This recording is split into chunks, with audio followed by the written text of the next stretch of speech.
Le concept d'une santé est un concept qui, tout d'abord, n'est pas très récent.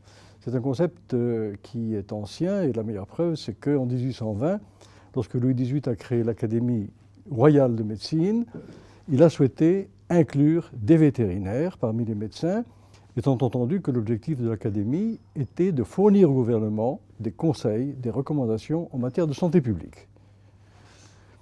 Par la suite, les choses ont évolué et il y a trois étapes peut-être. Il y a celle d'abord de 1970-76 où un Américain, Calvin Schwab, a créé le concept de One Medicine, une médecine. Et puis, ce concept s'est trouvé assez réducteur puisqu'on parlait simplement de clinique, de maladie. Et il a fallu le colloque de la FAO à Sharm el-Sheikh en 2008 pour que One Medicine soit remplacé par One Health, c'est-à-dire une seule santé, avec une vision beaucoup plus large de cette notion d'interrelation entre la santé de l'animal et de la santé humaine. Et puis, plus récemment, et je crois qu'il faut faire référence à l'Institut de pathologie tropicale et de médecine sociale de Bâle, actuellement, on est entré dans le concept de santé de l'homme, de l'animal et environnementale. C'est le concept que le promoteur, Juin Strass, appelle Health Socio-Ecological Concept, le concept de la santé socio-écologique, c'est-à-dire incluant les êtres vivants, l'être humain, les animaux, dans un ensemble.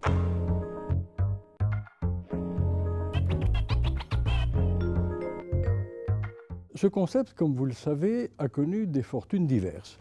Il a été très bien illustré, mis en évidence, à travers un certain nombre de crises de santé que nous avons connues.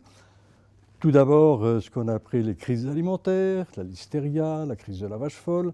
Et le public a découvert que médecins et vétérinaires travaillaient de concert pour assurer la santé publique. Ensuite sont venues les grandes crises sanitaires, on va citer simplement le SRAS, le West Nile, les grippes bien sûr. Et là encore, le public a pris conscience que les vétérinaires étaient en quelque sorte des acteurs de la santé publique. Mais il faut bien dire que les crises sont ce qu'elles sont, c'est-à-dire qu'elles sont séparées par des entre-crises. Et dans ces périodes de paix sanitaire, certainement le public a un peu tendance à oublier le rôle des vétérinaires dans ce concept.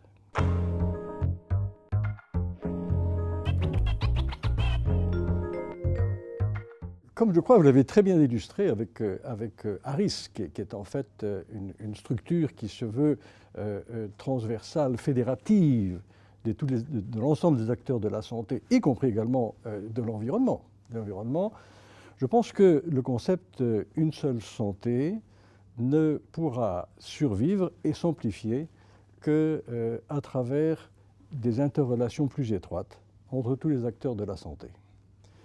Je pense qu'il y a très certainement, en dehors de ce qui a été fait déjà, il faut rendre hommage aux grands organismes internationaux, l'Organisation mondiale de la santé, l'OIE, Organisation mondiale de la santé animale, la FAO, qui travaillent ensemble, qui ont établi des relations conventionnelles, à la fois pour assurer la surveillance, le contrôle et la lutte vis-à-vis des maladies.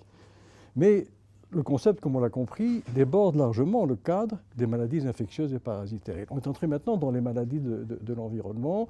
Par exemple, les perturbateurs endocriniens sont des agents qui vont perturber non seulement la faune, en particulier la faune des cours d'eau, mais également peut-être les êtres humains. Donc il faut qu'on ait cette espèce de culture de la santé qui soit commune à un certain nombre d'acteurs.